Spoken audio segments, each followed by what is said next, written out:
morning, everybody. My name is Darlene and I have Parkinson's. I'm so sorry I didn't get a video out at my usual time last night.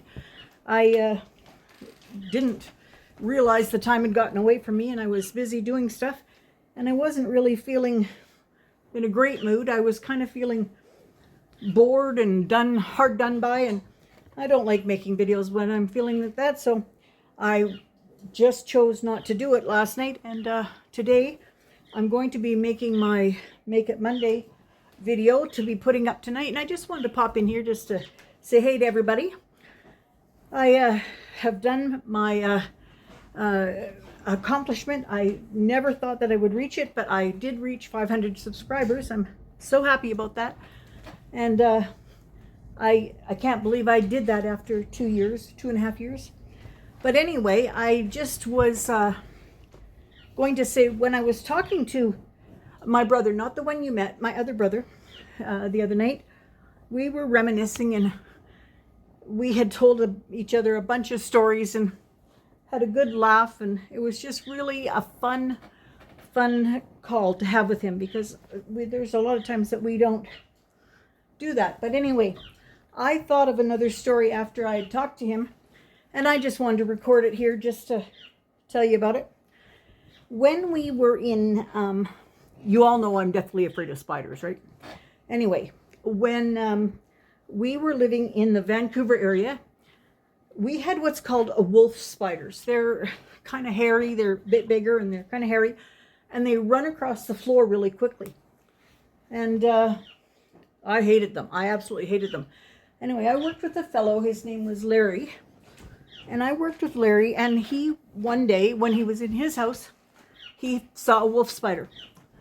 He's a very brave person because he caught this fast-running wolf spider, and he placed it on his tongue and closed his lips, like that. And he closed his lips, and then he went upstairs to where his wife was, and he looked at his wife,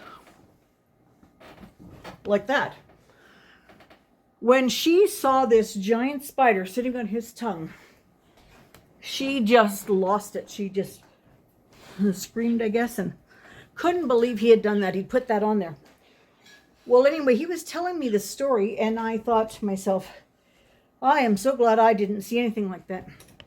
Well, it wasn't very long after that we had a crate. I was working at the same company as him, and we had a crate that came in. It was a truck parts business, and they built trucks and whatnot, and they built specialty, like when I say trucks, I mean specialty trucks or specialty pieces of equipment. For example, if you had a oil well out in the desert and you had another oil well out in the desert and they were 10 miles apart and you needed to have a big piece of equipment for one, they would build it, take it apart, ship it over to you. You could build it together, and then you could drive it very slowly the 10 miles and set it up at the other one.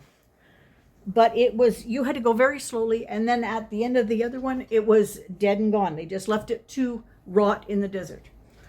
So they were specially built trucks. Well, anyway, we had a crate come in from Malaysia with a bunch of truck parts, and it was our job. We were receivers and shippers, and it was our job, Larry and I, to unload these parts and put them onto the shelves. Anyway, when it came in, it came from Malaysia, so there was a ton of cockroaches in there, and I had never seen them up close and so big. And I was inside this crate, and Larry knew they were going to be in there. I did not. They had come on a boat, and so they had been a long time there, and what had happened is they cannibalized each other, and there was a whole bunch of dead cockroaches, and then there was a few live ones. So we had to catch the live ones and have them disposed of properly, because they came from another country. They weren't allowed to be here. And then we had these dead cockroaches left. So anyway, I took one of the dead cockroaches. I was very brave once they were all dead.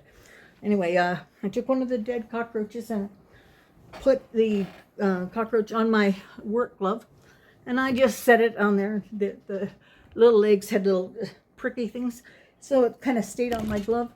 And then I made a phone call, pretend phone call, And I put my hand on top of the filing cabinet and held the phone up to my ear.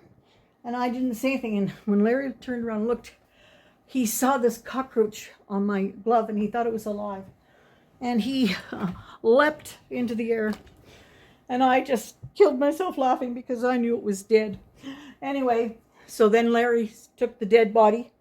After he'd scared himself, he took the dead body and he went and put it in the drawer of the shipping department, so that the next shift when they came on, they'd pull open their drawer to grab a pen and there would be this cockroach. So we had lots of fun like that, doing crazy things. Anyway, then he took another one of these dead cockroaches and he put it into a glass jar. It was dead. And I saw him putting this dead cockroach body into his lunch kit. I said, Larry, you're not taking that to your house, are you?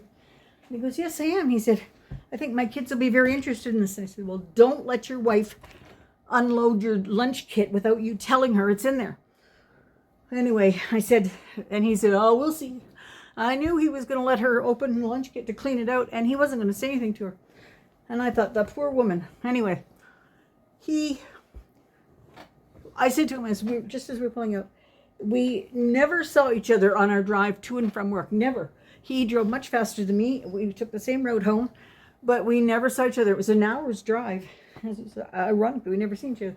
But that day I said to him, I hope that cockroach gets loose in your car. Oh, no, it wasn't a dead one. It was a live one. That's right.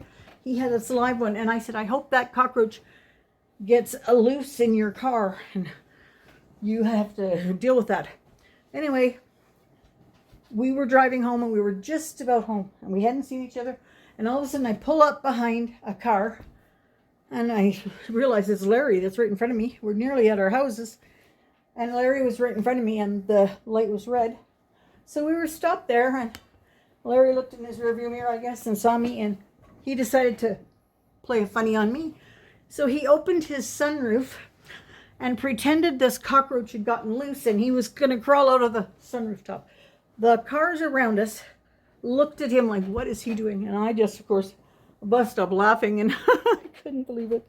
Anyway, those are a couple of funny stories that we had. Anyway, the company is no longer there.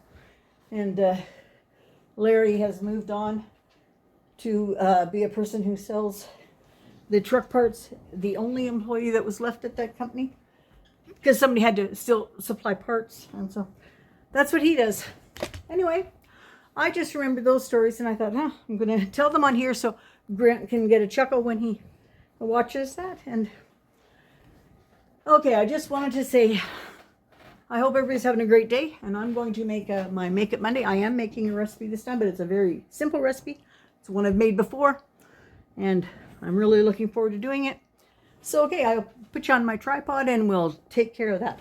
All right, have yourself a great day. Bye-bye.